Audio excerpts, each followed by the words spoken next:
On vous souhaite la bienvenue, les vrais voix jusqu'à 19h. Merci en tout cas de votre fidélité avec Philippe David. Bonjour, cher Philippe. Bonjour, chère Cécile. Cher. Je suis si cher que ça. Ah, bien, Vous tous les sons du appuyez sur terme. le cher. Ça me cher. Bonsoir, mesdames. Bonsoir, mademoiselle. Bonsoir, mesdames. Faites-moi une imitation, tiens, non? Je sais pas. J'aime bien imiter Philippe Bilger, mais il aime pas que je l'imite, c'est ça le problème. Non, Non. c'est déjà suffisant avec le Fabrizio qui me fait le coup chaque soir quand il vient pour le foot. Mon frère Olibrius adore être avec vous. Alors vous le faites de manière très gentille. Ouais. Mais oui. Bah oui. L'avantage Mais moi- de Philippe David, c'est qu'il rigole à ses propres blagues. C'est pas mal, non? Ah, c'est pas mal, c'est pas mal. parce que- Dis oui, donc, oui, c'est- je m'y c'est essaye. bien. Il va falloir que je devienne normal. Non, là, C'est impossible, non, Philippe. les fantasmes, on n'en parle que chez Brigitte Lahaye. C'est impossible. Bienvenue en tout cas dans cette joyeuseté, si je puis dire. Ainsi, ce numéro de téléphone 0826 300 300 qui est le vôtre, bien entendu. Au sommaire de cette émission, le grand débat du jour à 17h30. Le gouvernement lance un nouveau livret d'épargne pour aider au réarmement français. Il sera accessible dès 500 €. Dans le même temps, l'investisseur et entreprises de défense se sont retrouvés aujourd'hui pour parler financement et renforcement de l'industrie militaire. Alors parlons vrai, est-ce que demander de l'argent aux Français dans le pays le plus taxé au monde vous paraît logique? Et à cette question, êtes-vous prêt à prêter de l'argent à l'État pour développer nos industries d'armement? Vous dites non à 96%, vous voulez réagir, ce n'est pas 500 € mais 5 centimes d'euros au 0826 300 300. Et Rachid Temal sera avec nous, vice-président PS de la Commission des Affaires étrangères, de la Défense et des Forces armées du Sénat. Et puis le coup de projecteur des vraies voix à 18h40. Il fait bouger les lignes selon la formule consacrée. Mais 2 mois après son arrivée à la Maison-Blanche, Donald Trump est loin d'avoir fini la guerre en Ukraine en 24 heures comme il l'avait promis et annoncé avant sa campagne. Alors parlons vrai, est-ce que pour vous le monde a changé ces 2 derniers mois? Et à cette question, 2 mois après son arrivée à la Maison-Blanche, Trump a-t-il vraiment bouleversé la géopolitique mondiale? Vous dites oui à 87%, vous voulez réagir? Les vraies voix attendent vos appels au 0826 300 300. Et notre invité Olivier Piton, avocat à Paris et à Washington et ancien député suppléant des Français d'Amérique du Nord, auteur de nombreux livres sur la politique américaine, sera avec nous pour en parler. On vous souhaite la bienvenue, les vraies voix, jusqu'à 19h. Au revoir. Au revoir, Philippe Bilger. Ou alors il y avait la version Yves Mourouzi. Bonjour. Oui. Bonjour. Bonjour, c'était Oui. punchy à Et 13h. toujours la même C'était une tone. imitation, ça, Philippe David? Oui. Non, c'était pas une imitation, mais c'était très punchy, ce type. Bonjour, c'était... hein, Ah oui, voilà. mais- Bonjour Loïc Garin. Je sais. Au revoir. Avec un bonjour comme ça, on avait envie de dire au revoir. Vous avez bien raison. Avec nous, Mickaël Sadoun aussi. Bonsoir, Mickaël. Bonsoir. Bonsoir. Il a un style, Mickaël. Plus ça va, plus il a un style. Ouais, ça y est, mais j'essaye de le développer. Ah mais ouais, je sais ça- pas. Excusez-moi, Je quand cherche. je vois de ce côté du studio les 2 barbus, je me dis qu'on a Fidel Castro et Che Guevara ressuscités. là, à bah, Ça me côté. fait plaisir. Che Guevara, c'était un beau gosse. Castro, il n'y a pas l'uniforme vert olive quand même. Non. Non. Le Je teint sais pas peut-être. pour Le vous. teint peut-être. Mais il paraît que Fidel Castro a eu quelque chose comme 30 000 maîtresses dans sa vie. Donc, Ah. Ça l'a usé, combien, alors. je sais pas citer, 30 000. mais Il vous en reste combien Et sinon 22 il 000. en reste. L'idée Hein, même m'épuise. Sinon seulement 22 000. Oui, exactement. Et c'est là où vous dites que par rapport à Philippe Bilger, c'est un véritable Il manque- nuque. Ouais. Il manque Régis Debray, vous êtes parfait. Voilà, c'est ça. Très bien. Maintenant qu'on a fait le tour de vos sexualités respectives, chers amis, 0826 300 300 et c'est Didier qui nous appelle de Nîmes. Bonsoir Didier. Bonsoir Didier. Bonsoir à toute l'équipe. On est ravis de vous accueillir Didier. Et Didier, vous vouliez revenir sur l'extrême gauche qui donne, selon vous, beaucoup trop de leçons. Et oui, c'est un coup de gueule. Je suis désolé. Ayant voté à gauche pendant longtemps, je suis obligé de m'abstenir maintenant, étant donné que l'extrême gauche ne fait que de donner des leçons. Dès qu'on essaie de discuter ou d'avancer de l'argumentation, on se fait de suite classifier comme votant à droite, voire même l'extrême droite. Mhm. Et tout ça, je trouve ça complètement ridicule. Normalement, la politique, c'est fait justement pour pouvoir développer ses idées et essayer de convaincre les gens, pas les menacer. Philippe Bilger. Comme il a raison, Didier, c'est du bon sens et malheureusement, le dialogue, qu'on soit de gauche ou de droite, avec l'adversaire est devenu de plus en plus difficile. Michael Sadoun, alias Che Guevara. Vous savez, dans le rapport de force politique, quand il y a un des termes qui prend le dessus, il y a toujours la tentation de l'abus de pouvoir et de l'écrasement de l'adversaire. Donc pendant un moment, c'était la gauche qui était dominante idéologiquement, et sa tentation, c'était de censurer toute contradiction. Aujourd'hui, alors évidemment, la gauche reste sectaire, c'est un réflexe historique, mais et c'est un échange qu'on a de temps en temps avec Philippe Bilger, je crains aussi que la droite ne puisse devenir aussi sectaire à chaque fois qu'on la conteste de temps en temps sur certains terrains. C'est vous êtes un idéaliste, vous êtes un débile, vous ne vous rendez pas compte, vous êtes déconnecté. Donc moi je suis vraiment pour l'échange contradictoire, je suis pour l'échange rationnel, je suis pour l'information, je suis pour le débat. En fait, pour les vrais voix. Et pour les vrais voix. Exactement, mais c'est pour ça que je suis là. Loïc Guérin. Ouais, c'est plus une réflexion personnelle sur ce monsieur et sa réflexion, lui, de citoyen, qui nous dit tout à l'heure, si j'ai bien entendu, Didier, donc, qui nous dit qu'il s'abstient maintenant, alors que c'est un électeur plutôt de gauche historiquement. Et c'est intéressant parce que je me pose la question de savoir combien d'électeurs comme ça, traditionnels, attachés plutôt idéologiquement à la gauche française, ont décidé finalement de s'abstenir face à ce genre d'extrémisme-là ou de positionnement durci. Merci en tout cas Didier, en tout cas, vous êtes notre vraie voix du jour, on vous accueille jusqu'à 18h, vous allez pouvoir commenter comme vous au 0826 300 300 avec Aude, joyeuseté aussi Aude qui vous attend bien entendu derrière ce numéro. Dans un instant le réquisitoire du procureur. On va parler du jeûne, la rupture du jeûne du Ramadan. On en parle dans un instant, soyez les bienvenus, n'hésitez pas, bien entendu, on est avec vous jusqu'à 19h, vous êtes les bienvenus, c'est votre maison ici, c'est Sud Radio bien sûr. Les vraies voix Sud Radio, 17h-19h, Philippe David, Cécile de Ménibus. Les dessous des jobs de nos vraies voix sont passionnants, bien entendu, avec autour de cette table Philippe Bilger qui a toujours des choses très croustillantes à raconter. Oui, surtout quand vous commencez par les dessous. Voilà, c'est ça. Et à chaque fois on me lance et après on me reproche d'être un petit peu, au moins par le verbe, libertin. Voilà, c'est ça. Uniquement par le verbe. Bien entendu, en tout cas. Je ne suis pas un homme comme Philippe David qui multiplie les conquêtes. Voilà. N'importe quoi. Mais ça, c'était avant, Philippe. Oui, il faut l'espérer. Avant qu'il me rencontrasse.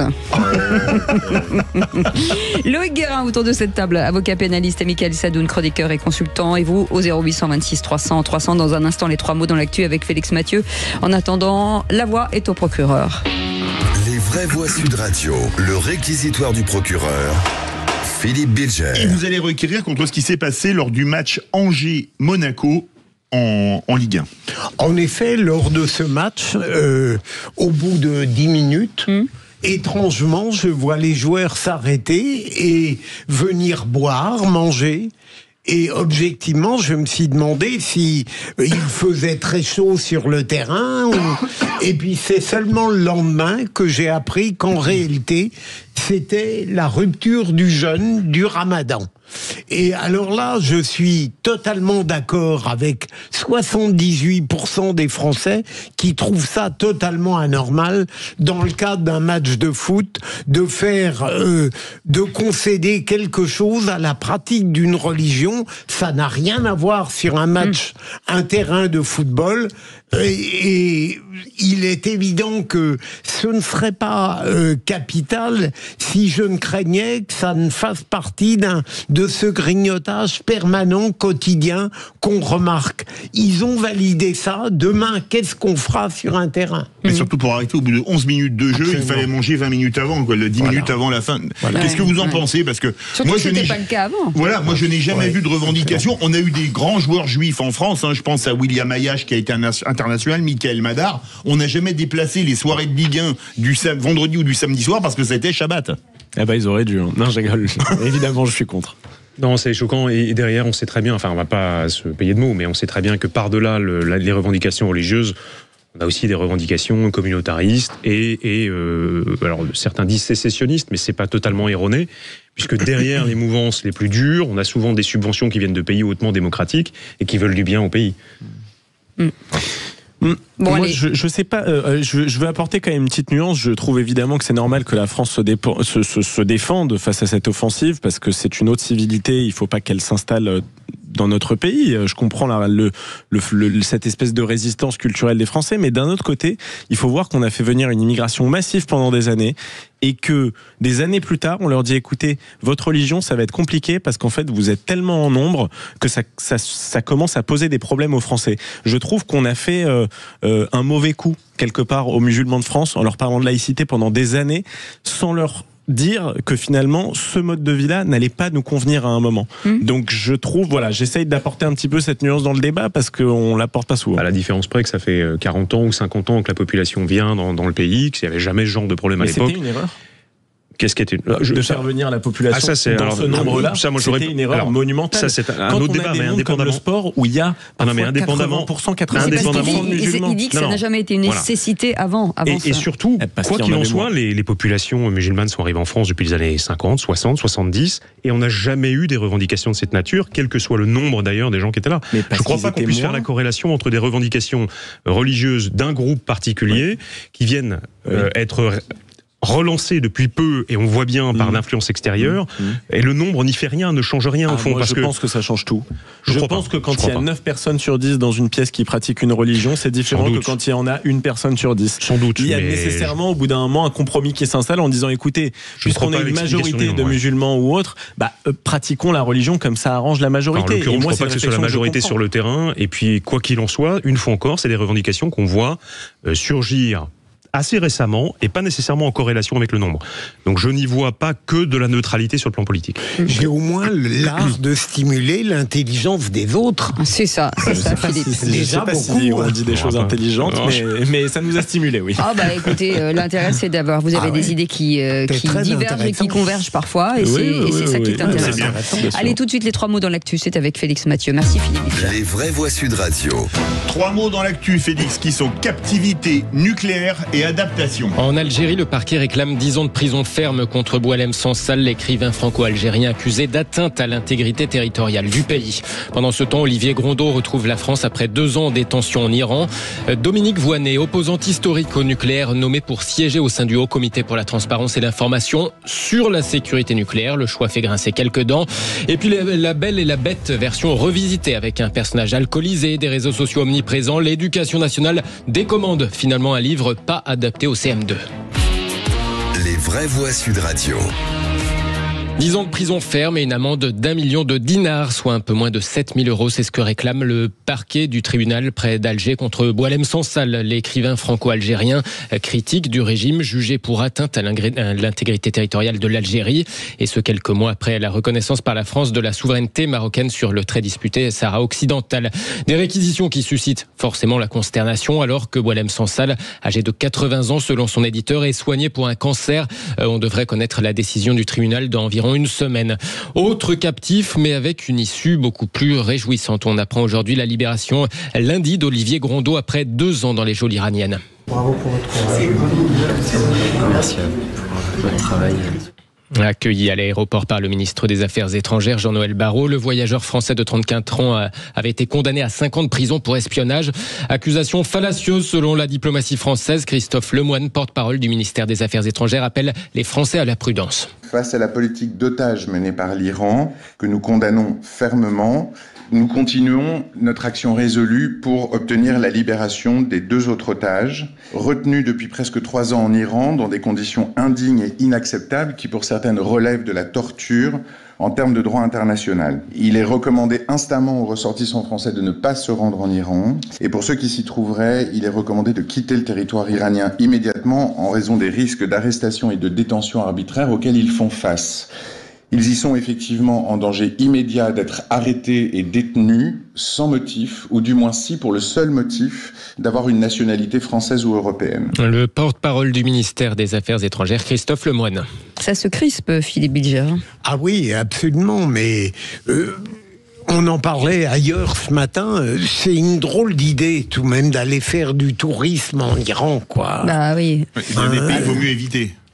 Alors c'est marqué surtout les sites gouvernementaux ou les endroits où il ne faut pas aller en ce moment, et certains on photographie, hop, on est cool.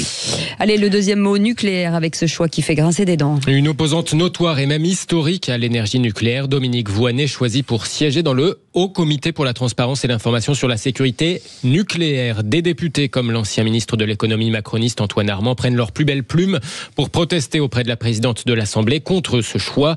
Dans une vidéo qui refait surface sur les réseaux sociaux, Dominique Voynet, aujourd'hui députée du Doubs, racontait il y a quelques années comment elle avait sabordé la position française en faveur du nucléaire lors d'une réunion européenne. Elle était alors de mèche, racontait-elle, avec son homologue britannique, à l'époque donc où elle était ministre du gouvernement Jospin, à la fin des années 90. J'appelle Paris et j'explique à Matignon que je suis désolée, mais que le Britannique est en train de lâcher et que je me retrouvais isolée. C'est ce que déteste la France, être isolée en Europe, c'est quelque chose qui est impossible. Pendant ce temps, le Britannique appelle Londres et dit « La Française est en train de lâcher, je vais me retrouver isolée ».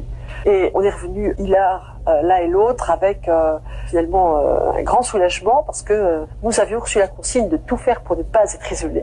Nous avons pu annoncer que finalement nous pouvions nous rallier à la position commune. Donc je suis rentrée à Paris, moi très contente de voir que le nucléaire ne pouvait pas faire partie des technologies retenues au titre du mécanisme de développement propre. Dominique Voynet, à propos de ses années au gouvernement Jospin, le Haut Comité pour la transparence et l'information sur la sécurité nucléaire est censé promouvoir la transparence et l'information donc sur cette énergie. Dans leur courrier à Yaël Braun-Pivet, les deux députés dénoncent une nomination qu'ils jugent incompréhensible et préoccupante. Alors, je cite, disent-ils, que ces institutions doivent garder dans leur indépendance et une grande sérénité dans leur fonctionnement. Philippe Bilger, dans un pays normal, une ministre qui fait ça se retrouve devant le tribunal pour haute trahison. En France, elle est promue. Ça résume pas le mal français? Si, absolument. Et surtout, il est aberrant de la nommer dans un comité, pardonnez-moi, il y en a tellement en France que parfois on peut se tromper, qui en réalité doit assurer la sûreté du nucléaire.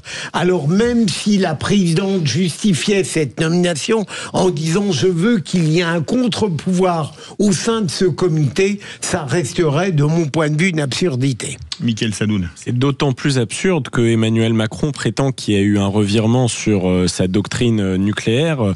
Vraiment, je ne comprends pas. Ça donnerait une certaine leçon aux électeurs qui pensent que la Macronie s'est totalement convertie au nucléaire. Je pense que c'est beaucoup plus compliqué que ça. Loïc Guérin. Juste une chose, c'est que j'ai vérifié avant de venir, je parle sous le contrôle de tout le monde évidemment, mais elle vient remplacer un membre de LFI. Oui. Donc ça met un bémol, je dirais, au propos. Pour être tout à fait honnête, Dominique Voynet, on connaît un peu parce que je suis du Jura, donc le Jura, le Doubs, voilà. On a subi, on en a souffert un petit peu. Donc je la porte absolument pas dans mon cœur, pour plein de raisons. Mais néanmoins, et indépendamment du personnage, elle vient remplacer un personnage qui, a priori, avait lui aussi une position probablement hostile au nucléaire en France. Donc, est-ce que, et c'est pas pour sauver le soldat Ryan, mais est-ce qu'il n'y a pas ici une volonté de maintenir simplement l'équilibre au sein du comité en remplaçant un par l'autre? C'est probable. Troisième mot, adaptation. L'éducation nationale annule une commande de 800 000 livres pour les CM2. Une version revisitée de La Belle et la Bête signée Jules et qui devait être offerte aux CM2 avant les grandes vacances. Version très ironique, trop ironique, sans mise en contexte pédagogique, estime finalement l'éducation nationale. On a par exemple un personnage franchement alcoolisé, des réseaux sociaux omniprésents. Et si l'auteur crie à la censure, eh bien la ministre de l'Éducation nationale, Elisabeth Borne, assume chez nos confrères de CNews ce matin. C'est une réécriture moderne, effectivement, où on a un père de famille qui arrive d'Algérie, les musulmans, qui doit commettre des fraudes, qui se fait contrôler par les policiers. Il peut arriver quand même. Hein. Vous voyez cette réinterprétation. Peut-être que dans un cadre avec des professeurs, on peut expliquer ce second degré, mais je vous dis, c'est un livre qui a vocation à être lu en vacances, avec sa famille, et sans ce décodage de ce second degré, qui est sans doute bien dans un cadre, mais pas pour le livre de vacances. Voilà, La Belle et la Bête version Jules sera bien mise en vente, en revanche, dans quelques mois, à défaut d'être offerte au CM2. Merci beaucoup Félix Mathieu. Vous restez avec nous dans un instant, le grand débat du jour. Un nouveau livret d'épargne pour financer le réarmement des 500 €. Alors parlons vrai. Est-ce que demander de l'argent aux Français dans le pays le plus taxé au monde vous paraît logique? Et à cette question, êtes-vous prêt à prêter de l'argent à l'État pour développer votre industrie d'armement? Vous dites non à 95%. Vous voulez réagir? Le 0826 300 300. Et Rachid Temal sera avec nous, vice-président PS de la Commission des Affaires étrangères, de la Défense et des Forces armées du Sénat. On vous souhaite la bienvenue. On est ensemble jusqu'à 19h. À tout de suite. Les vraies voix Sud Radio, 17h-19h, Philippe David, Cécile de Ménibus. Les vraies voix aujourd'hui, des vraies voix. Ah oui. Voilà, ça c'est sûr, ce sont de vraies voix. Avec Philippe Bilger, Michael Sadoun et Loïc Guérin. Et vous, 0826 300 300 avec Philippe David. Mon cher Philippe David, j'ai envie de dire, c'est le grand débat du jour. Absolument. Les vraies voix Sud Radio, le grand débat du jour. Croyez-nous, c'est catastrophique. Séché, désossé, plus un radis, les caisses sont vides. Il y avait une réunion ce matin entre investisseurs et industriels à Bercy. Toute la question, c'est de trouver des pistes de financement pour cet effort de défense. L'État ne fera jamais main basse sur l'épargne des Français, donc ils doivent disposer librement, c'est une évidence. Évidemment, si vous consentiez à nous apporter une coopération effective dans cette petite manipulation. Où les Français pourront investir à partir de 500 € directement ou via des contrats d'assurance vie. La somme sera bloquée pendant 5 ans et allouée directement aux entreprises de la défense. Car enfin, pour gagner de l'argent, il faut bien le prendre à quelqu'un. Ce fonds ouvert à tous a une cible de 450 millions d'euros. Un emprunt, ça a une grande valeur pédagogique, je trouve, parce que ça peut ressouder une société qui est tellement fracturée autour d'un but commun. Un emprunt national, ça sert à ressouder une nation. Et donc le gouvernement a annoncé le lancement d'un nouveau livret d'épargne pour financer l'effort de réarmement. Vous pourrez en ouvrir un à partir de 500 € si vous le souhaitez investir, ou en tout cas investisseurs et entreprises de défense réunissent aujourd'hui pour financer la défense. Alors parlons vrai, est-ce que cet emprunt peut permettre de reconstruire un outil industriel abandonné parfois depuis des décennies? Et à cette question, êtes-vous prêt à prêter de l'argent à l'État pour développer nos industries d'armement?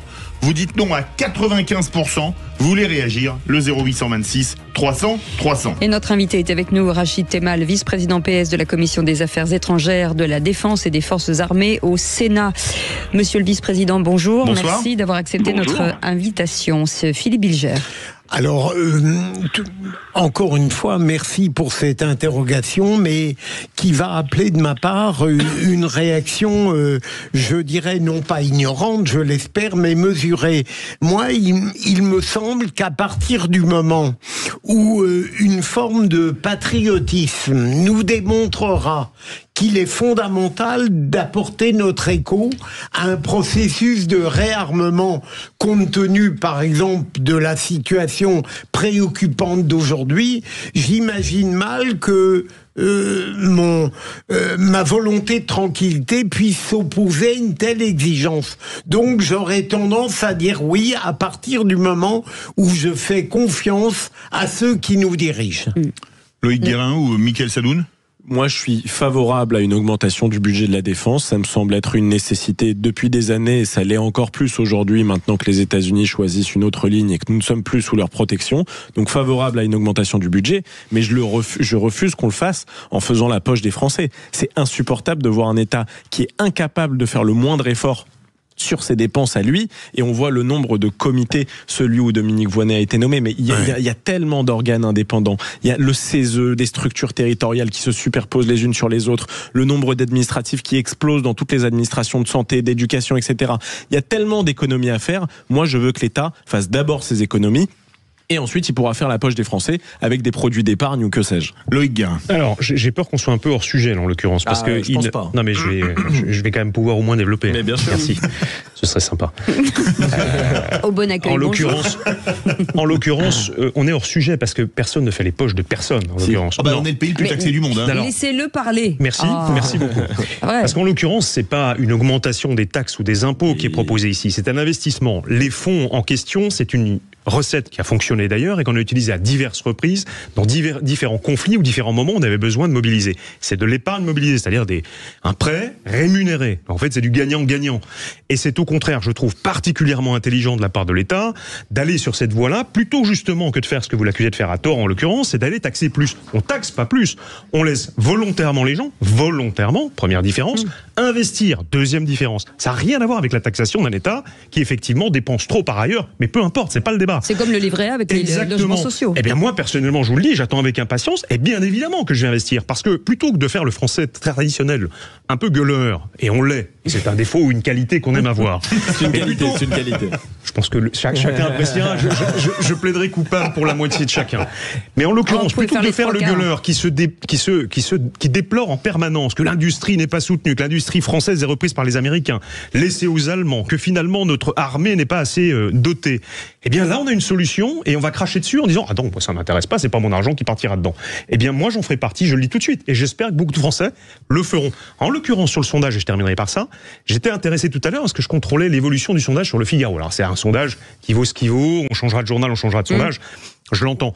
Mais à l'inverse, on est à plus de 50%, on a 53% de Français qui s'expriment favorablement à travers ce journal SWAT, justement pour placer leur épargne au soutien de l'industrie militaire française. Et ça, je m'en réjouis. Je trouve que un certain nombre de personnes, je l'espère, le feront. Allez, on va. Notre invité est avec nous, Rachid Temal, vice-président PS de la Commission des Affaires étrangères et de la Défense des Forces armées du Sénat.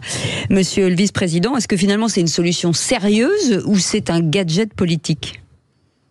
Je pense qu'il y a plusieurs questions dans la question, si je peux me permettre.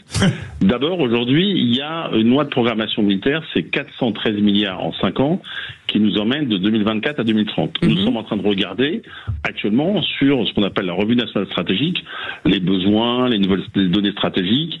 Il y aura un sommet de l'OTAN en juin prochain qui fera également la part du budget dans la défense. Ça, c'est la première chose. Ensuite, il y a deux éléments. Il y a un premier élément qui est donc le budget de l'État. Le budget de l'État, au-delà de payer les forces armées, c'est aussi sa capacité à faire des commandes, en gros des appels d'offres. C'est-à-dire, quand le président de la République dit on va acheter de nouveaux avions, on va avoir de nouveaux programmes, ça c'est cette partie-là. Là-dessus, moi je le dis, commençons par attendre l'actualisation des besoins avant de commencer à nous écharper sur je ne sais quoi. Et je le dis, on ne peut pas supprimer ce qui est notre modèle social. Mais ça, c'est une question, j'ai envie de dire, qui va arriver. Attendons cela. La deuxième question qui nous occupe beaucoup, c'est la question de l'industrie de défense d'aujourd'hui. Et donc, nos entreprises. Il y a deux choses. D'abord, il y a une première chose qui s'appelle les fonds propres. Et ce qu'annonce le gouvernement aujourd'hui sur les soutiens, c'est une bonne chose. Et il y a une deuxième chose qui est, à mon avis, d'autant plus importante, c'est la question de l'accès au crédit. Quand vous êtes une entreprise, pour faire de la recherche-développement, pour aller chercher de nouveaux marchés, pour, par exemple, construire des nouvelles lignes de production, il faut investir, il faut du crédit. Et c'est là que le bas blesse. Donc, qu'est-ce que nous proposons, nous, concrètement, au Sénat ? Et avec d'autres collègues, nous avons fait d'ailleurs une tribune il y a 2 jours. Nous proposons non pas d'aller chercher sans l'accord des Français, bien au contraire, puisque nous proposons de créer un livret défense et souveraineté, c'est-à-dire que vous avez la logique de un Français peut épargner volontairement, et quand il épargne, eh ben il sait que cet argent-là va soutenir notre capacité de sécurité, donc sa propre sécurité. Et ça me paraît beaucoup plus simple parce que un des sujets que nous avons en France, c'est qu'il faut faire comprendre nos concitoyens, mais à tous les étages, aussi la classe politique, aussi les médias et partout, que le monde que nous connaissions, c'est-à-dire une forme de tranquillité heureuse, s'est arrêté avec la guerre, bien sûr, en Ukraine, le rapport aux États-Unis et plein d'autres choses. Et donc, je crois qu'il y a besoin aussi psychologique. Et donc c'est pour ça que nous plaidons cette solution-là. Donc c'est volontaire, c'est patriote, et je crois que l'épargnant sait là où va son argent. Mais est-ce que ça pose pas quand même question, parce que vous avez, en France, on a abandonné toute une partie de notre industrie d'armement. On ne sait plus faire un fusil d'assaut. Il y avait une marque française qui pouvait le faire. On a rédigé l'appel d'offres pour remplacer les FAMAS. On a pris des Allemands, des Heckler&Koch, et aujourd'hui Verneuil-Caron est au tribunal de commerce. On a fermé nos arsenaux qui fabriquaient les cartouches au Mans. On ne sait plus faire une cartouche de 5,56, de 7,62, de 9 Parabellum. On ne sait plus faire un fusil d'assaut. Qu'est-ce qu'on sait faire? Parce que refaire toute une industrie, on a perdu des savoir-faire en 30 ans. Attendez. Non mais attendez.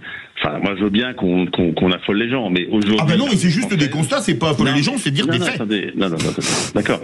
Mais l'armée française est la seule armée globale, comme on dit, en Europe. C'est la seule qui soit dotée de ce qu'on appelle dotée de l'arme nucléaire, qui est d'ailleurs autonome, contrairement même aux Britanniques. Nous pouvons faire ça tout seuls. Mais il est vrai qu'aujourd'hui, c'est le débat dans tous les domaines, que ce soit en France ou en Europe, c'est la réindustrialisation. Mais avant même l'industrie, c'est aussi l'accès aux matières premières. Donc oui, c'est vrai qu'on ne changera pas demain en un claquement de doigts. Donc tous ceux que j'entends dire « Yaka, Faucon » me font assez rire, voire m'inquiètent parfois. Il faut à la fois, je le rappelle, pour notre défense, il y a l'OTAN.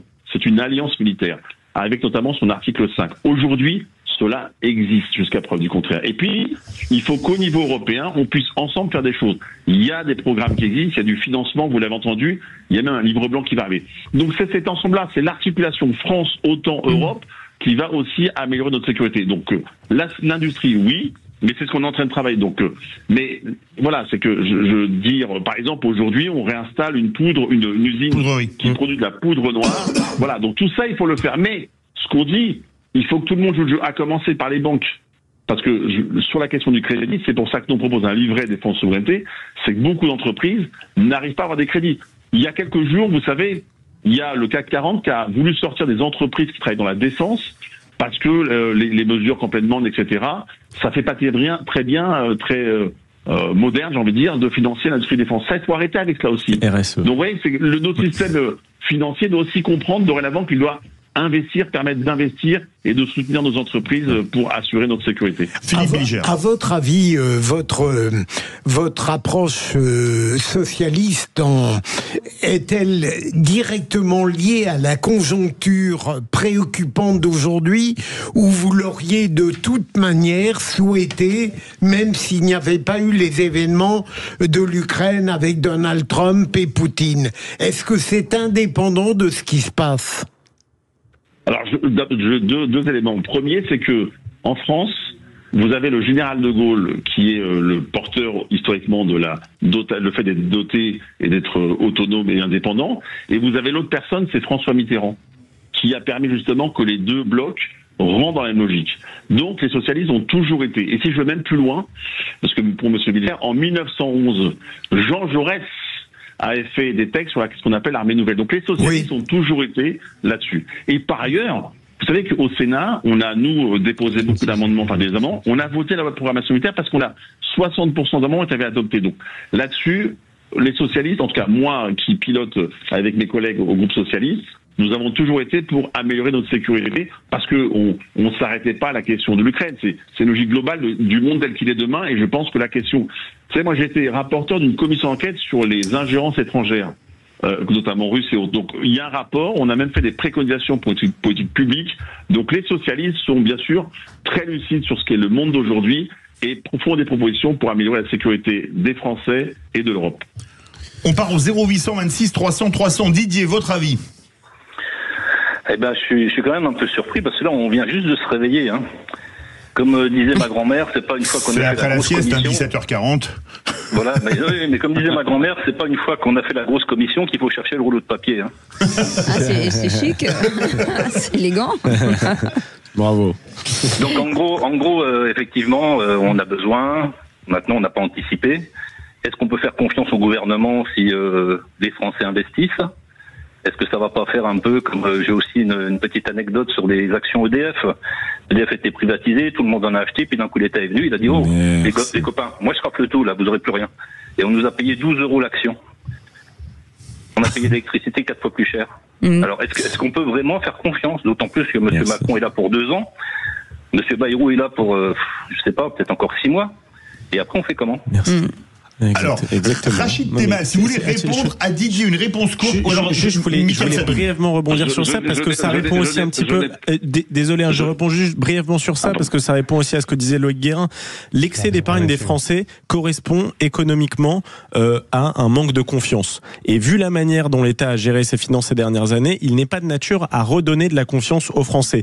D'autant plus que je vous rappelle le contexte économique normalement de baisse des taux. Si l'inflation retrouve une trajectoire à peu près normale et les taux longs ont une trajectoire à peu près normale, et si les taux baissent, nécessairement les produits d'épargne conçus par l'État et donc indexés sur les taux sans risque seront pas très intéressants économiquement pour les Français. Donc, je vous le dis, quand on propose des produits d'épargne sur des années comme ça, bonne chance pour donner confiance aux Français. Et moi, je me demande si leur épargne qu'ils ont constituée durement, ils pourraient pas être mieux investis. Voilà. Rachid Temal, rapidement, on retourne avec Loïc Guérin. Alors rapidement, je pense que je vois le succès auprès des Français du livret A ou celui du développement durable. Je peux vous assurer qu'un livret défense souveraineté, il y aurait un succès. Pour le coup, c'est pas l'État qui gère, donc pour votre auditeur, c'est une question de confiance.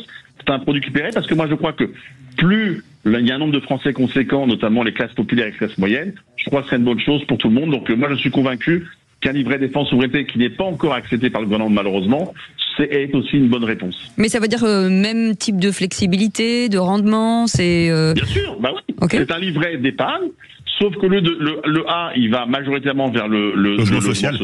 Le développement durable pour le deuxième, bah là, il irait majoritairement vers les questions de défense, souveraineté, cyber, industrie.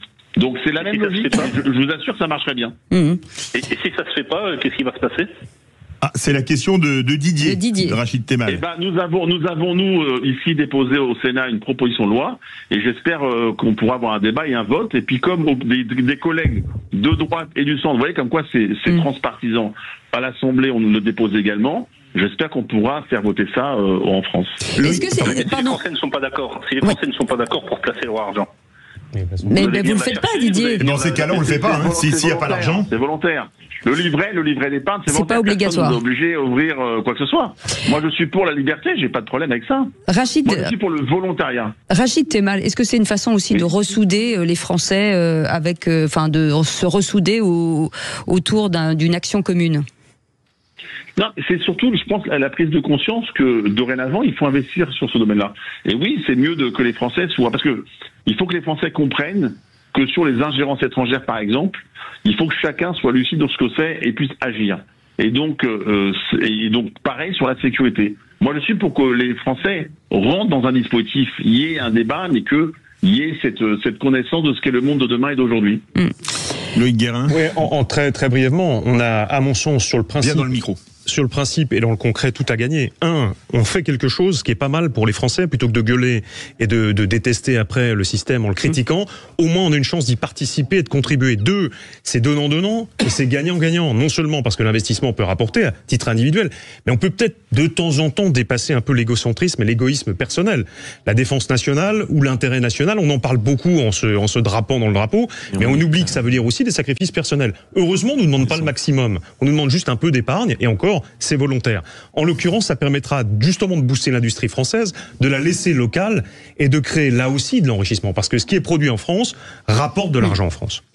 Merci en tout cas Rachid Temal, vice-président PS de la Commission des Affaires étrangères, de la Défense et des Forces armées du Sénat. Merci, vous restez avec nous. On vous garde Didier, on revient dans un instant, à tout de suite. Les vraies voix Sud Radio, 17h-19h, Philippe David, Cécile de Ménibus. Retour des vraies voix avec bien évidemment Cécile de Ménibus, Philippe Bilger. Je crois qu'il est en train de rechercher dans ses archives les réponses du qui c'est qui qu'il a dit que quelqu'un lui aurait malencontreusement transmises. J'espère avoir une chance aujourd'hui. Michael Sadoun, qui lui respire l'honnêteté dans ce jeu, tout comme Loïc Guérin. Je le prouve parce que je suis familier.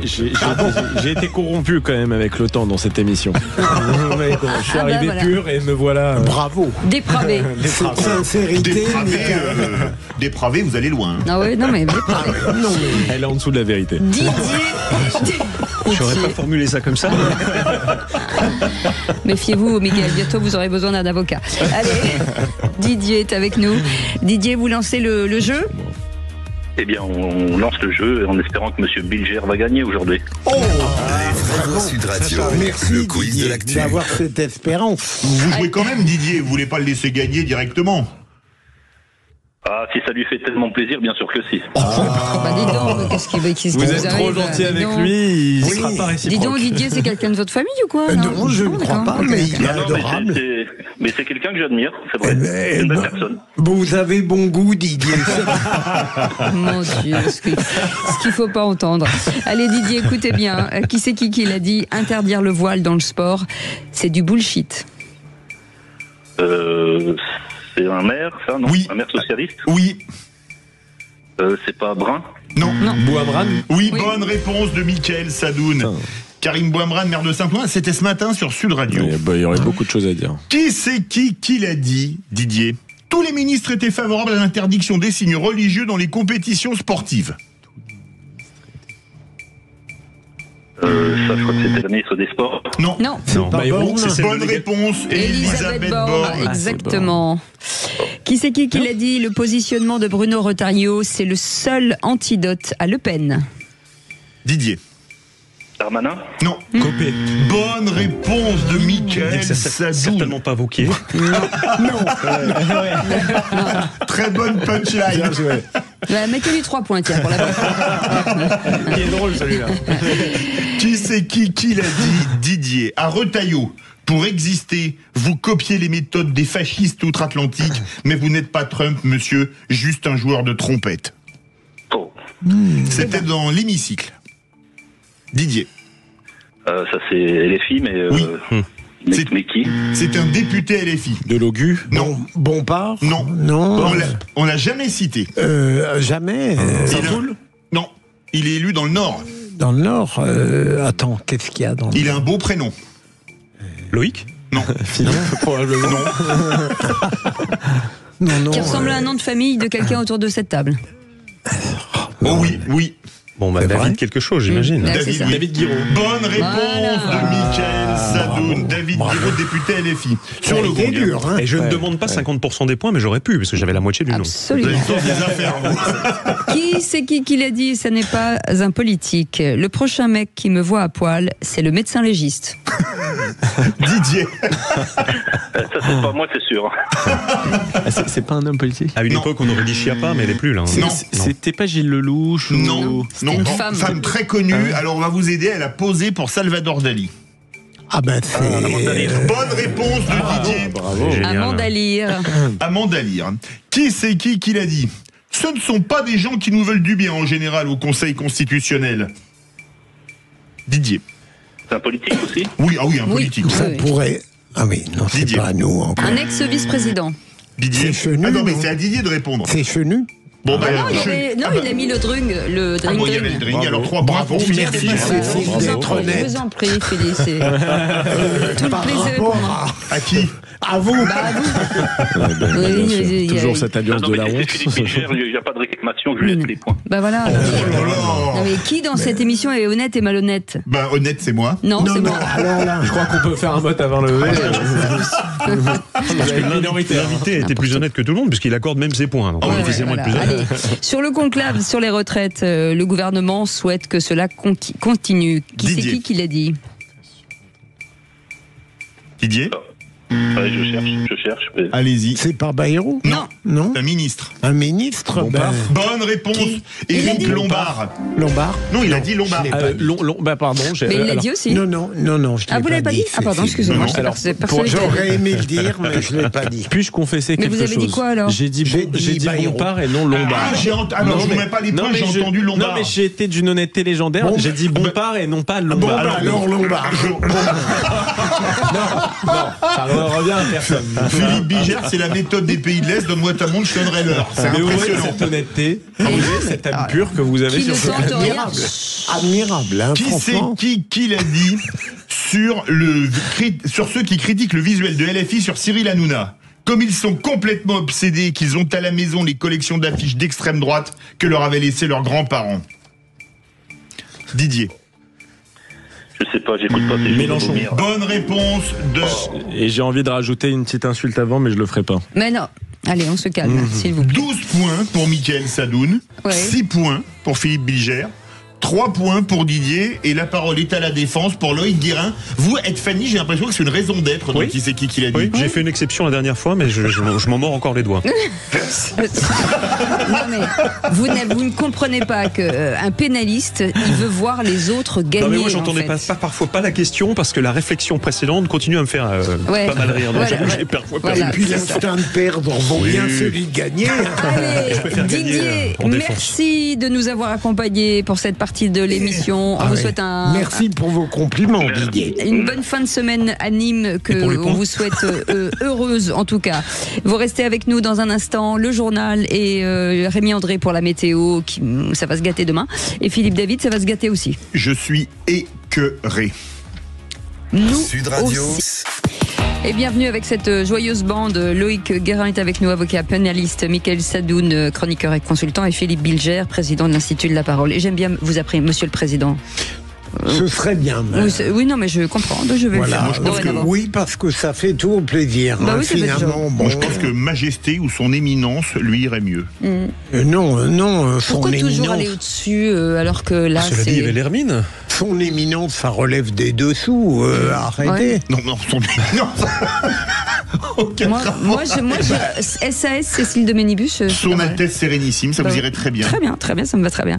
Le répondeur au 0826 300 300. Arrêtez de vos morts. Tout le monde baisse la tête en disant mon Dieu, pauvre fille. 0826 300 300, on écoute notre répondeur. Bonjour Sud Radio, Lucien du Gers. Quand on a eu les otages en Afrique, au Moyen-Orient, France 2 faisait le compte à rebours des jours de séparation, et là, ça n'existe pas. Y a-t-il encore aussi 2 poids, 2 mesures dans le traitement de nos gens, de nos chroniqueurs, enfin de nos ambassadeurs, on peut dire, même pour Boilem-Sansal. Voilà, donc c'est mon coup de gueule. Merci, au revoir. C'est vrai que quand on voit qu'à l'époque on avait les otages français au Liban, tous les soirs le journal de France Télévisions d'Antenne 2, ça s'appelait à l'époque, parlait de Jean-Louis Normandin, Aurel Cornéa, Marcel Carton, Marcel Fontaine, etc. Là, les otages franco-israéliens ou Boilem-Sansal qui est aussi otage, on a l'impression qu'on ça passe par pertes et profits. Oui, est-ce qu'il y a une raison technique? Je ne crois pas. Les otages israéliens, est-ce qu'on a les noms, Michael? Je ne sais pas. Des otages israéliens encore détenus? Franco-israéliens. Ah oui, bien sûr. Donc on pourrait le faire. Ah oui, on pourrait le faire, bien sûr. Mais alors, je crois que pour les Français, la question a été réglée. Je crois qu'il y en a eu, il en restait 3. Il y en a eu, je crois, 2 morts et un relâché ou l'inverse, je sais plus. Mais n'empêche que leur nom n'a pas été avant. Non. Mais je suis tout à fait d'accord. Et d'ailleurs, je remercie, j'espère que vous me permettez de le faire, une chaîne comme CNews qui a mentionné leur nom tous les jours, régulièrement à la télé. Je trouve que ça a vraiment été leur honneur parce que avant d'être juifs, ces otages étaient français. Et je pense que c'était notre devoir de compatriotes que de le rappeler. En tout cas, merci à Lucien du Gers de nous avoir proposé ce sujet. Dans un instant, le coup de gueule de Philippe David. Je suis dégoûté. Dégoûté. En 3 mots donc. Oui. Écoutez, tout de suite. Avec Philippe Bilger, Mickaël Sadoun et Loïc Guérin. Bien sûr, Philippe David, on est très heureux de vous accueillir. Vous savez que vous pouvez nous appeler au 0826 300 300. Vous les partagez avec nous. Ces débats du jour. En attendant, c'est un débat à lui tout seul. Philippe David. Les vraies voix Sud Radio. Comme d'habitude, je vais remettre le clocher au milieu du village, un village qui s'appelle Dar El Beida dans la banlieue d'Alger. Pourquoi Dar El Beida? Parce que le parquet du tribunal de Dar El Beida a requis 10 années de prison contre Boilem-Sansal pour, je cite, atteinte à l'intégrité territoriale de l'Algérie. Vous avez bien entendu, un citoyen français âgé au moins de 75 ans, il y a des doutes sur son âge, atteint d'un cancer de la prostate et embastillé depuis plus de 4 mois, représenterait donc un danger pour l'intégrité territoriale d'un pays de près de 2,5 millions de kilomètres carrés, à se tordre de rire si ce n'était tragique. Alors maintenant que ce réquisitoire, équivalent à la peine de mort sans avoir le courage de l'assumer, a été prononcé, reste à attendre le verdict. Un verdict qui sera éminemment politique puisque l'Algérie étant une dictature militaire depuis son indépendance il y a 63 ans, nul doute que les juges ne rendront pas une décision prise en toute objectivité, mais celle qui leur aura été dictée par le régime. Un régime qui se complète à humilier chaque jour un peu plus la France en refusant de récupérer ces terroristes islamistes comme celui qui à Mulhouse faisant de facto couler le sang en France. Un régime qui a raison de nous humilier puisque tant l'Élysée que le Quai d'Orsay ne savent que courber les chines d'excuses en repentance en passant même par les crachats sur notre propre pays. Rappelez-vous le crime contre l'humanité de la colonisation. Alors maintenant que nous sommes fixés sur le sort de Boilem-Sansal, merci d'arrêter les sornettes disant qu'il faut absolument dialoguer avec des gens qui n'en ont aucune envie sauf à nous faire humilier une fois de plus. Rappelons que pour la soirée de soutien à Boilem-Sansal, il y avait finalement bien peu de monde, alors que toute la France devrait être derrière lui. 63 ans après la fin de la guerre d'Algérie, la France est en train d'abandonner avec Boilem-Sansal son dernier harki. C'est très juste. On va le faire, on va le condamner et on va le faire mourir. Je m'étais renseigné à l'époque, il a en effet 80 et quelques. Et en réalité, il y a des petits frémissements de résistance de la France.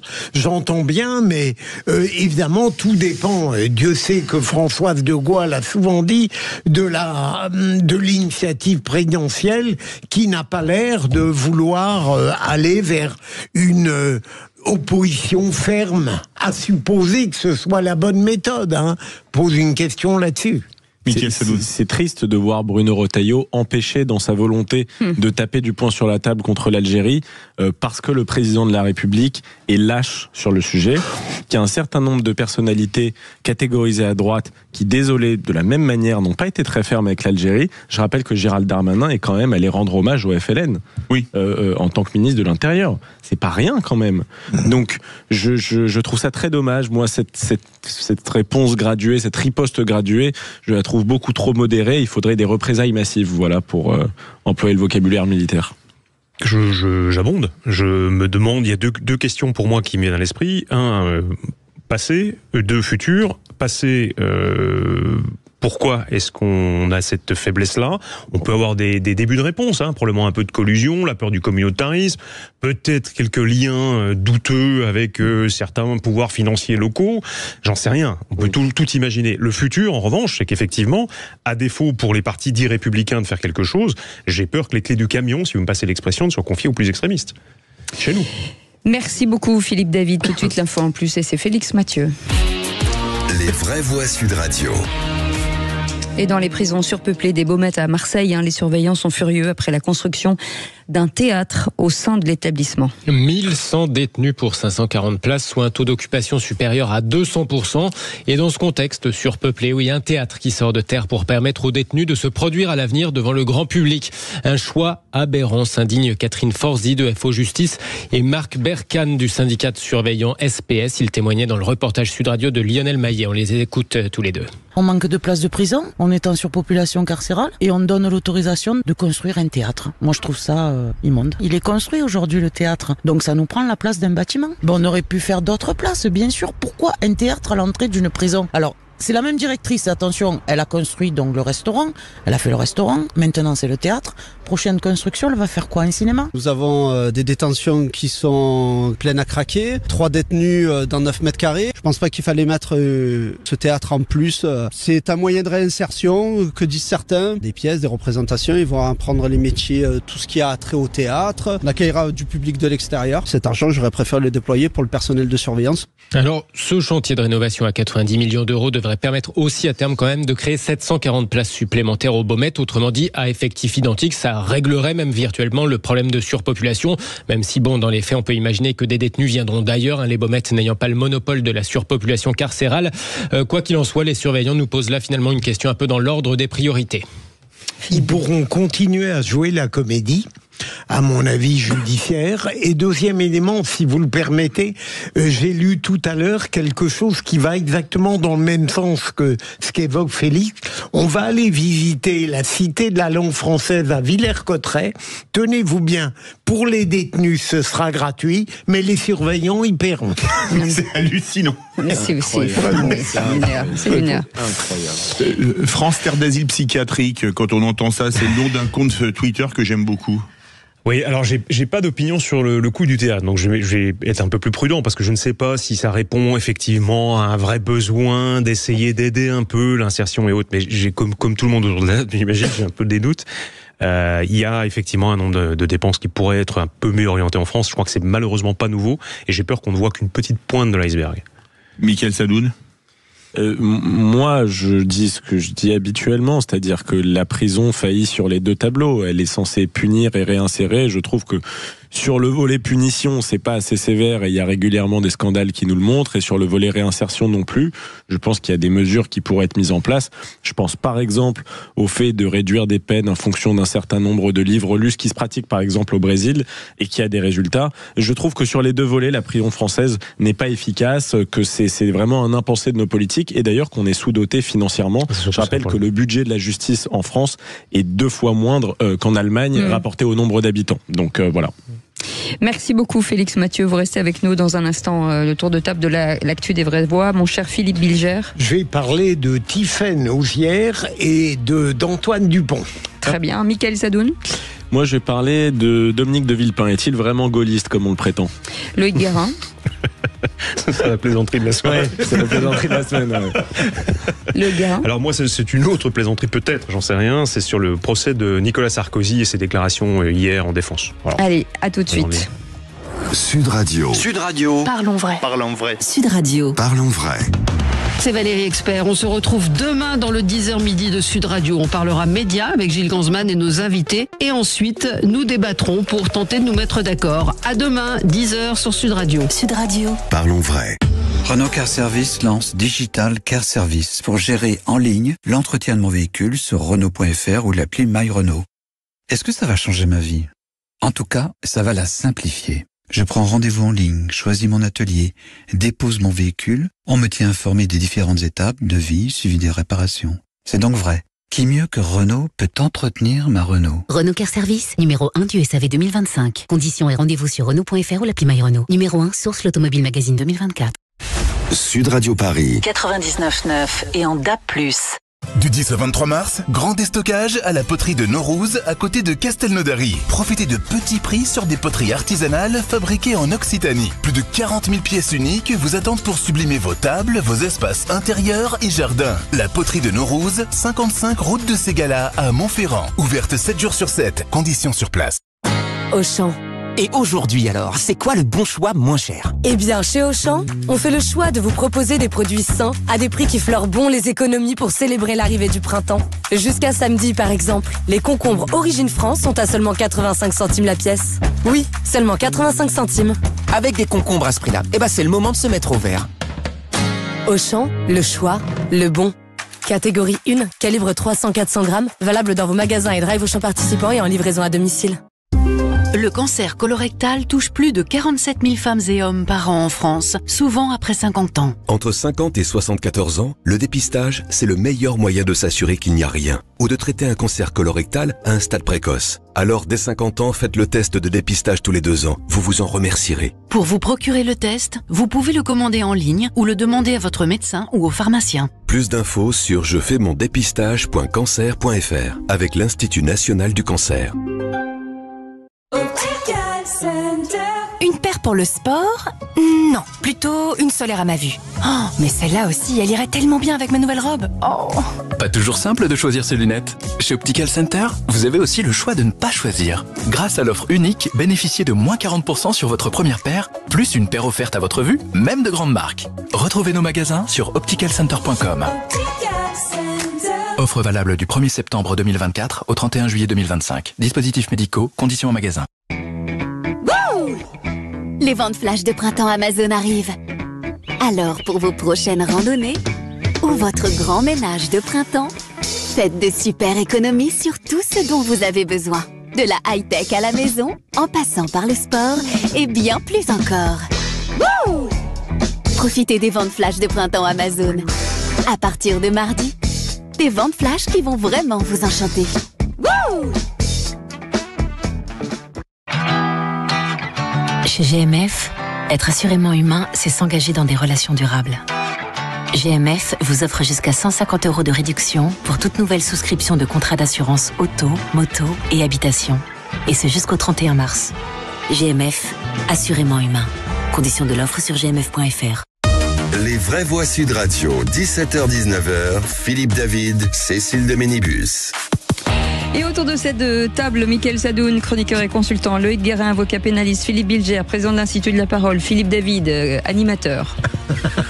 Et râleur. Et polémiste. Râleur, ça vous va? Éditorialiste. Oh oui. Et séducteur. Artiste. Oui, attendez, après Bilger qui me fait une réputation. Blagueur aussi. Séducteur. C'est fin. Un petit peu quand même. Obligation de moyens, obligation de résultats, c'est ça la différence? Non, je suis plus Jean-Claude Duss que Alain Delon quand même. Oui, alors je vais vous dire que visiblement ça fonctionne mieux que Alain Delon. Le côté je suis patho, voilà, mais ça fonctionne plutôt bien.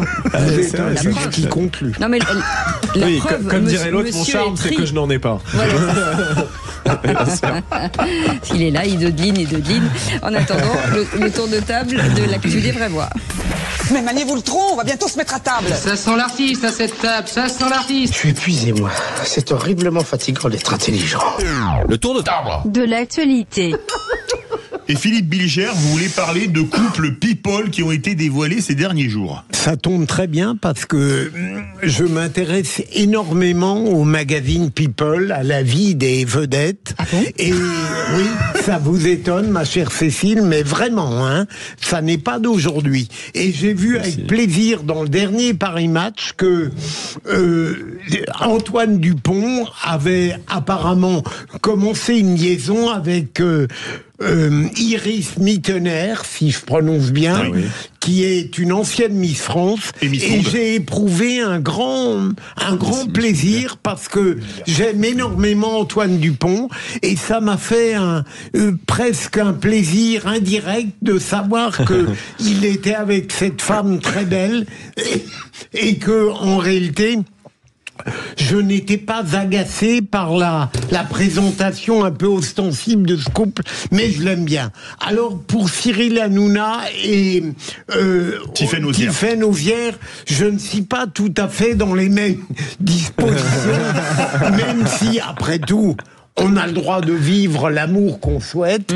Et Cyril Hanouna, j'ai l'impression que peut-être ça n'est pas un couple qui est destiné à perpétuité, j'allais dire pour l'éternité. J'imagine qu'Antoine Dupont, ça me paraît à tort ou à raison moins précaire que pour Cyril Hanouna. Mais je souhaite aux deux couples le plus grand bonheur possible. Mickaël Sadoun, pour faire plaisir à Philippe Bilger, on va faire le qui c'est qui sort avec qui. Moi, je trouve que la différence quand même entre les deux exemples, c'est que si vraiment il est confirmé qu'il y a un lien entre Cyril Hanouna et Tiphaine Auzière, ça a quand même une signification politique très particulière. Voilà, évidemment, rien ne doit être interdit, et puis très particulier, ça veut pas dire néfaste, mais il y a quand même une signification politique de se dire que Cyril Hanouna serait lié, et qui est peut-être l'homme médiatique le plus remarqué en ce moment, serait du coup lié d'une manière ou d'une autre à la famille du président de la République. Voilà, ce serait assez drôle. J'ai entendu des réactions très différentes. Le soir même, on m'a dit Brigitte Macron est effondrée. Ah bon ? Et le lendemain, la famille, on aurait dit, ils font ce qu'ils veulent. Bon. Elle fait ce qu'elle veut, voilà. Bah oui, de manière générale, c'est l'amour qui doit l'emporter, n'est-ce pas, Philippe ? Voilà, mais vous aussi, vous en savez quelque chose. Vous aimez le people, Loïc Guérin ? Je suis nullissime en la matière. Moi aussi, je suis nul. Moi c'est vrai. Moi, j'aime bien. Je suis coupable, je suis désolé. Ah non, mais moi, j'aime bien. C'est ma mère qui m'habitue à ça. Le vendredi, elle lisait Gala et Paris Match. C'est très important. Mais je comprends votre mère. Moi, je l'adore, d'ailleurs, votre mère. Sûr. Mais excusez-moi, il n'était pas fiancé, Cyril Hanouna, non ? Il l'a été. Ah, d'accord. Okay. Il l'a été à plusieurs reprises. Je ne connais pas dans le détail sa vie, ma chère Cécile. D'accord. Mais il y a des couvertures de Paris Match dont on sait qu'elles se renouvelleront tous les 2 ans. Oui. Je pense à Monaco, par exemple. À chaque fois, c'est le grand bonheur. Et 2 ans plus tard, rien ne va plus, comme au casino de Monaco. Voilà. Sur un autre sujet, beaucoup plus lointain, pourquoi Dominique de Villepinte n'est pas gaulliste ? C'est tellement plus léger comme sujet. C'est tellement plus léger, oui. Dites-vous. Oui, j'ai lu un article d'Alexandre Devecchio, excellent article sur Dominique de Villepin et son fameux retour en politique. Donc apparemment, il voudrait se positionner comme un gaulliste. En général, on dit ça de quelqu'un qui a une posture diplomatique soi-disant en surplomb. Et soi-disant en surplomb, ça voudrait dire extrait évidemment du camp occidental et des positions usuellement attribuées au camp occidental. En l'occurrence, Dominique de Villepin se prévaut du gaullisme parce que il est politiquement, je dirais, et géopolitiquement pro-arabe, entre guillemets. Je voulais revenir sur ce cliché parce que historiquement, le général de Gaulle n'a pas été comme on le prétend, pro-arabe dans sa diplomatie, pas du tout. C'est quelqu'un qui avait une grande admiration pour Israël, qui a été un des premiers dirigeants du monde à reconnaître cet État et sa souveraineté. Il était très proche de David Ben Gourion. Il a aidé Israël d'ailleurs à se doter de la force nucléaire civile et militaire en livrant notamment la première centrale nucléaire d'Israël à Rimona. Et David Ben Gourion, en l'occurrence, avait réciproquement une grande admiration pour le général de Gaulle. Il a même dit à sa mort que c'était le plus grand homme de ce siècle. Voilà, le premier ministre d'Israël avait une grande admiration pour notre général de Gaulle. Donc il y a des liens historiques d'amitié entre les deux pays. Après 67, c'est un peu plus compliqué. Ils ont eu un échange qui d'ailleurs été cordial quand on lit les lettres. Mais je conteste fermement cette appellation de gaulliste pour des dirigeants qui n'ont pas de sympathie pour Israël. Voilà. Vous avez raison, Michael. En réalité, comment dire, on parle de ça parce qu'on a assimilé le discours à l'ONU à l'appel du 10 juin. Bien sûr. Et puis... pardon, j'avais une seconde idée que je vais abandonner. Oui. Elle était pourtant pour une fois brillante. Allez-y, on sait qu'elle a fait tout. Et avant de vous donner la parole, je rappelle qu'Alexandre de Vecchio est tous les dimanches à 11h, en toute vérité, sur Sud Radio. C'est bien de le dire aussi. Très bien, il est très bon. Une très bonne émission. Loïc Guérin pour réagir sur De Villepin. Non, de la même manière, moi je suis même, pour être tout à fait franc, je suis très inquiet par sa posture à lui, ainsi d'ailleurs que par toute une partie des politiques français, et un peu de la même époque d'ailleurs, qui me semble pas donner de garantie, et c'est un euphémisme, d'indépendance à l'égard d'un certain nombre de pays qui ne nous veulent pas, une fois encore, que du bien. Je pense au Qatar, je pense à la Russie, entre autres. Oui. Parce que venir faire intellectualiser des choses qui me semblent relativement simples à comprendre, qu'un pays envahi doit être défendu et protégé, qu'une nation qui est nationaliste et qui veut envahir ses voisins ne peut pas être soutenue et doit être dénoncée, ne me semble pas placer l'individu sur le champ gaulliste, et alors encore plus loin même que peut-être on ne l'imagine initialement. J'ai retrouvé, Michael, lors de la fameuse conférence de presse où De Gaulle avait qualifié le peuple juif, on ne parle que de ça, mais il avait absolument tout annoncé de ce qui s'est produit après. Bien sûr. Loïc Guérin, sur le procès de Nicolas Sarkozy et ses déclarations d'hier. Alors oui, la transition est toute faite, puisque le même individu a lui aussi pris des positions assez pro-russes récemment, de manière assez étonnante. Et hors sujet, à mon sens. Comme tout le monde le sait, donc depuis un certain nombre de mois, un procès a lieu à Paris devant le tribunal correctionnel, la 32e chambre pour être précis, devant laquelle figure un parterre, mon Dieu, ô combien nanti, puisqu'il s'agit de pas moins, sauf erreur de ma part, de 3 anciens ministres, anciens dirigeants de la police aussi, de préfecture de police de Paris, donc le gratin d'une certaine époque en tout cas, qui a eu très clairement les mains du pays entre les mains, enfin le destin plutôt du pays et de la police entre les mains.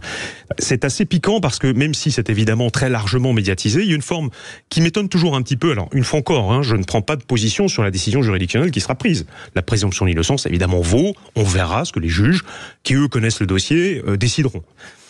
Mais l'impression est quand même toutefois désagréable. On en est à une fin d'instruction très longue, avec un renvoi. Il y a eu un certain nombre de possibilités de mettre fin au dossier s'il n'était pas costaud. On a déjà un certain nombre de condamnations qui sont des condamnations périphériques, c'est-à-dire sur des affaires qui ont surgi de cette affaire-là. Donc on n'est pas tout à fait sur un terrain neutre et parfaitement vierge, si je puis dire, sur le plan judiciaire. Et je dois dire qu'en tant que citoyen, je suis un peu étonné, j'ai même un petit peu un arrière-goût désagréable dans la bouche quand je vois ce qui ressort des débats, ce qui ressort de ce dossier, les écoutes, les interceptions, les tentatives de pression sur les magistrats, sur la police, pour faire en sorte que ce dossier-là n'arrive pas au bout. Je suis admiratif des magistrats qui vont, eux, j'espère en tout cas, quelle que soit leur décision, positive ou négative, aller au bout de leur mission, qui de toute façon seront critiqués, quelle que soit leur décision, parce que c'est facile de tirer sur un magistrat qui ne pourra pas venir s'expliquer sur une antenne. Oui, parce qu'il y a 2 camps. Voilà. On aura là aussi droit aux 20 heures et de Monsieur Sarkozy, si d'aventure il est condamné, qui viendra nous expliquer qu'il est innocent et que d'une certaine manière c'est un complot, il a d'ailleurs dit devant les magistrats. Je suis un peu fatigué, je dois dire, de voir des sanctions tomber, des sanctions être confirmées, reconfirmées, et de n'avoir qu'une seule voix à chaque fois, qui est celle du complot, on hurle, alors que les éléments objectifs qui ressortent des débats sont troublants, gênants. Et je rappelle 2 choses, 54 morts français, attentat libyen.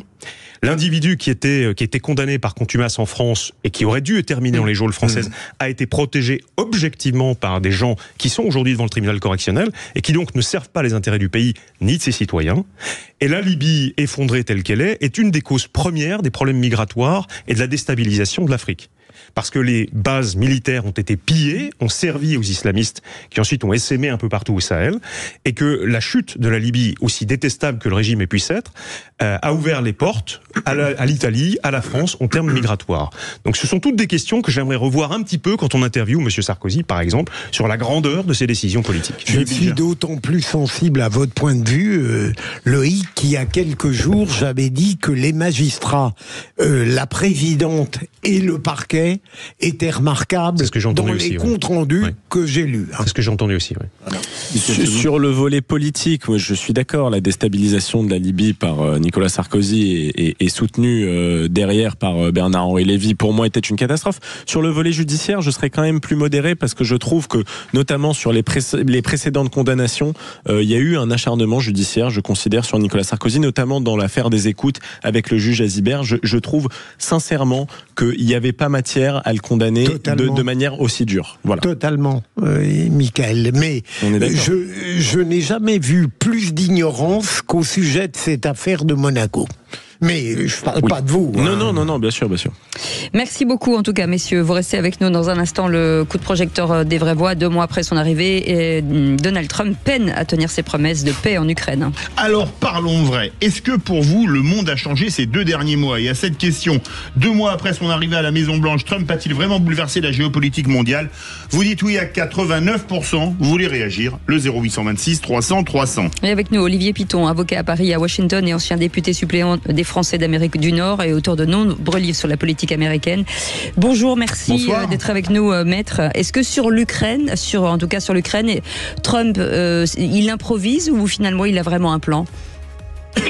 En tout cas, son plan qu'il avait exposé à l'occasion de la campagne présidentielle, c'était d'arriver à une paix rapidement. Alors, il avait parlé en 24 heures. On se souvient de la formule. En tout cas, il y travaille intensément. Ça se fait au détriment des Ukrainiens, ça semble évident.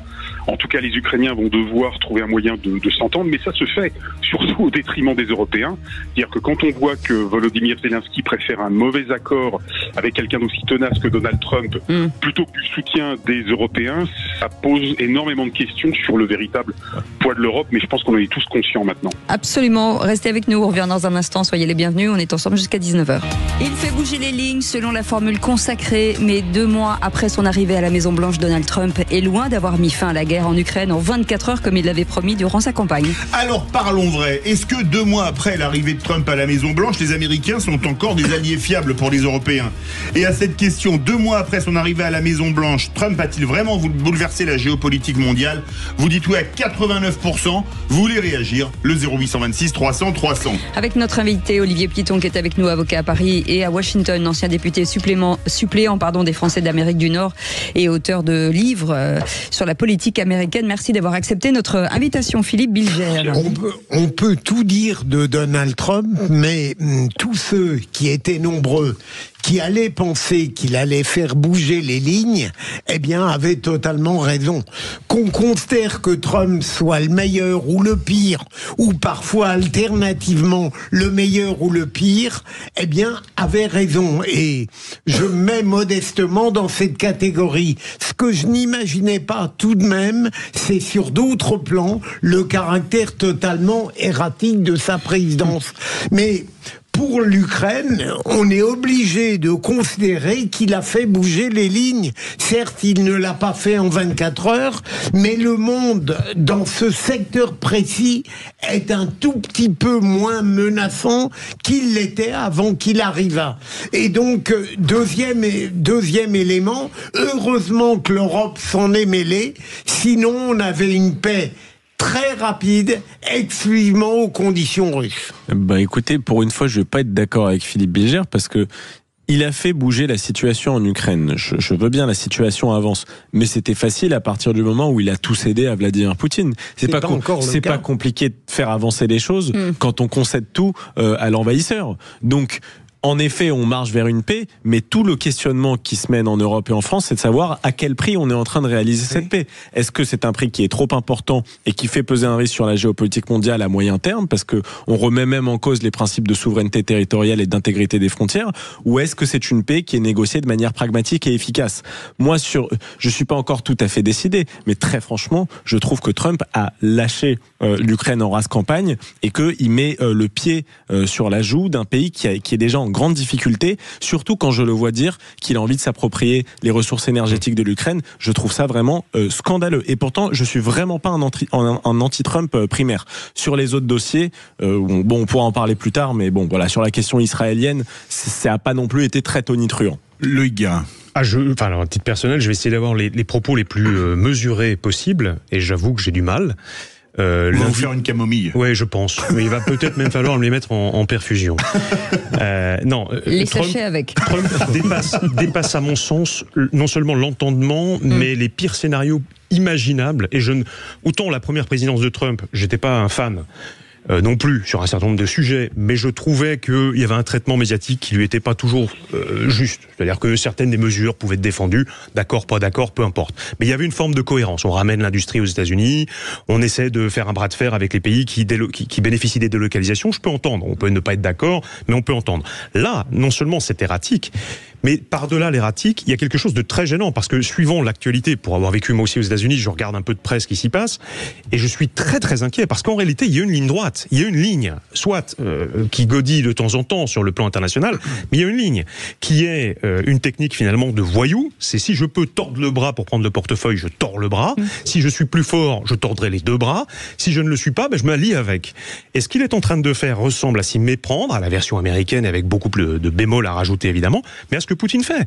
Il pille un pays qui est en état de demande et de défense, il lui met une pression pour abandonner Koursk pour être plus facilement malléable le jour où on devra signer des accords, il impose, ou il envisage d'imposer, parce que les fuites le disent quand même, des abandons territoriaux qui sont pas acceptables, il oublie les crimes de guerre, il a retiré les Américains du comité ou de la commission qui enquête sur les crimes de guerre de Boutcha et des autres villes, il a retiré les équipes. En quoi est-ce utile, si ce n'est aller tendre la main à Poutine pour lui dire, vous inquiétez pas, sans les Américains, ils auront plus de mal à démontrer les crimes de guerre qui pourtant ont déjà été matériellement démontrés. Ces actions-là, plus toutes les autres en interne, où on fait taire la presse, où on poursuit des gens, on a quand même un scientifique français refoulé. Vous le savez ça, oui, il y a 48 heures ou 72 heures, pour avoir eu le malheur d'avoir dans son portable, qu'on lui a fouillé à la frontière, des tweets, pas des tweets, des échanges privés entre différentes personnes, dont lui, critiquant Trump. Et on lui a interdit l'accès aux États-Unis, on l'a gardé sous le coude 24 heures, renvoyé en France, conserver son portable, conserver son ordinateur. Ce sont des méthodes de voyous, ce sont des méthodes, pardon du nom, mais il n'y a pas d'autre qualification, fascisantes, qui sont en train de se mettre en place. Olivier Piton, vous êtes avocat en France et aux États-Unis. Vous avez entendu les vraies voix. On ne peut pas dire qu'elles soient des grandes fans de Trump. Est-ce qu'on a le même ressenti outre-Atlantique ? Alors c'est beaucoup plus compliqué outre-Atlantique. En tout cas, je rejoins pas mal de choses qui ont été dites. Il faut bien comprendre que effectivement il y a une ligne, mais c'est une vieille ligne et c'est ça en fait le paradoxe, c'est que là encore, comme c'était le cas durant le premier mandat de Donald Trump, l'Amérique retourne dans son lit. C'est quoi l'obsession américaine ? Ce n'est absolument pas l'Ukraine. En fait, l'Ukraine est un sujet totalement secondaire, pour ne pas dire plus, aux États-Unis. En revanche, l'obsession première, c'est la Chine. Et on sent bien qu'aussi bien sur la recherche des métaux rares, ce que les Chinois ont commencé à faire depuis de nombreuses années, que sur cette volonté de trouver un moyen de séparer cet accord, cette alliance qui ne se dit pas son nom, mais qui est en train de se mettre en place entre la Russie et la Chine, est la véritable obsession de l'administration américaine, et je dirais même de l'administration américaine au-delà de Donald Trump. C'est-à-dire que Joe Biden, depuis l'annexion de la Crimée par la Russie, les Américains sont complètement coincés dans cette logique qui leur échappe, où en fait les Russes et les Chinois se rapprochent de plus en plus. Et finalement, Donald Trump a tranché dans le vif en disant de manière extrêmement brutale, on va lâcher l'Ukraine parce que l'essentiel, ça reste la Chine. Et pour contrer la Chine, il va falloir qu'à un moment ou à un autre, les Chinois et les Russes, on arrive à les séparer. Et quand on a cette grille de lecture, on comprend malheureusement un petit peu mieux pourquoi les Européens sont mis de côté. Pourquoi est-ce que finalement on a les yeux doux pour Vladimir Poutine, et pourquoi est-ce qu'au bout du compte, on est prêt déjà à céder un certain nombre de points avant même que la négociation ait vraiment eu lieu, puisqu'en fait, elle n'a pas véritablement débuté. Tout simplement parce que pour les Américains, l'enjeu, il n'est pas l'Ukraine, l'enjeu malheureusement n'est pas là, et on pourrait en parler très longtemps de cette espèce d'abandon. Il est d'abord dans l'obsession de la Chine et d'essayer au maximum d'éviter que Russes et Chinois ne forment une grande alliance. Et quand on a ces grilles de lecture, on comprend un peu mieux la position des Américains, au-delà même de Donald Trump. Olivier Piton, sur la stratégie de Trump depuis 2 mois, cette démultiplication d'annonces, on n'a même plus le temps ni de s'indigner, ni de commenter, tellement il y a une déferlante d'annonces. Est-ce que c'est aussi une stratégie ? En bon français, du carpet bombing d'annonces. C'est une révolution à laquelle on assiste aux États-Unis. C'est rare quand même que la droite de l'échiquier soit révolutionnaire. Enfin, depuis de très très nombreuses décennies, ça n'était pas arrivé. On a affaire à une véritable révolution, et c'est une révolution totalitaire ou étatique, puisqu'en fait elle est libertarienne, c'est-à-dire que ce à quoi on est en train d'assister est un bouleversement total et une novation totale de tout ce que l'on a pu connaître dans le passé. Donc effectivement, on a affaire à un véritable rouleau compresseur, et je rejoins complètement l'idée du carpet bombing, c'est-à-dire tous les jours, ou même 2 fois par jour, on a une nouvelle annonce, parce que l'idée, effectivement, c'est d'abord de transformer de manière révolutionnaire la société américaine. Est-ce qu'il y arrivera? Est-ce qu'il n'y arrivera pas? Il y a une digue qui tient, c'est la digue des juges qui, pour l'instant, ne cède pas, y compris la Cour suprême, d'ailleurs, on l'a vu il y a 3 jours. Mais en tout état de cause, on n'est pas dans un régime normal. On est dans une véritable révolution. Et là encore, l'idée est effectivement d'être extraordinairement radical. Et le trio, c'est-à-dire Trump, Musk, Vance, est complètement dans cette radicalité. Merci beaucoup, Olivier Piton, d'avoir accepté notre invitation à Avocat à Paris et à Washington. Merci beaucoup, messieurs. Merci, Philippe Bilger. Merci beaucoup, Mickaël. Merci beaucoup, et Loïc Guérin aussi. Et vous, au 0826 300 300, dans un instant, les vraies voix qui font le rouler la France. Et nous avons l'honneur d'accueillir Henri-Jacques Citroën dans quelques instants, le petit-fils d'André Citroën, qui se bat aujourd'hui pour la panthéonisation de son grand-père. Et puis, on parlera automobile, bien entendu, jusqu'à 20h. Allez, restez avec nous.